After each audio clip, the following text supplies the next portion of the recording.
বিসমিল্লাহ রহমানির রহিম। প্রিয় এলাকাবাসী ও প্রিয় দেশবাসী এবং বিদেশে অবস্থানরত প্রিয় ভাই বোনেরা, আসসালামু আলাইকুম। সম্মানিত সুধী ও প্রিয় দেশবাসী, আপনারা দেখতে পাচ্ছেন যে আমি এখন রয়েছি পাবনা জেলার ঐতিহ্যবাহী কাশীনাথপুর পেঁয়াজহাটে। আপনারা জানেন যে কাশীনাথপুরের আশেপাশের মানুষের আয়ের প্রধান উৎস হলো কৃষি, অর্থাৎ কৃষি স্বনির্ভরশীল এই এলাকাটিতে কৃষকেরা মাঠে বিভিন্ন ধরনের ফসল ফলিয়ে সেই সকল অর্থকরী ফসলগুলো হাটে নিয়ে এসে বিক্রি করেন এবং তাদের জীবন জীবিকা নির্বাহ করেন।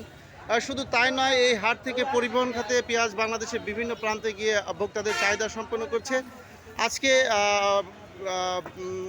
ঈদুল ফিতরের আগের দিন, অর্থাৎ আগামীকালকে ঈদুল ফিতর, মুসলিম বিশ্বের সবচাইতে বড় যে আনন্দ উৎসবের দিনটি।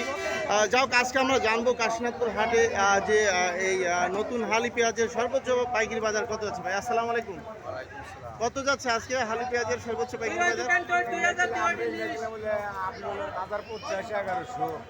1050 টাকা থেকে শুরু, কত পর্যন্ত গেছে? 1400 টাকা পর্যন্ত গেছে। সম্মানিত সুধী ও প্রিয় দেশবাসী, বুঝতে পারছেন যে আজকে কাশীনাথপুর হাটে নতুন হালি পেঁয়াজের আর সর্বোচ্চ বাজার যাচ্ছে 1050 টাকা থেকে 1400 টাকা মন। আমি আপনাদের মাঝে আবারও আপডেট নিউজ দিয়ে ফিরে আসবো ইনশাল্লাহ। আসসালামু আলাইকুম রহমতুল্লাহ।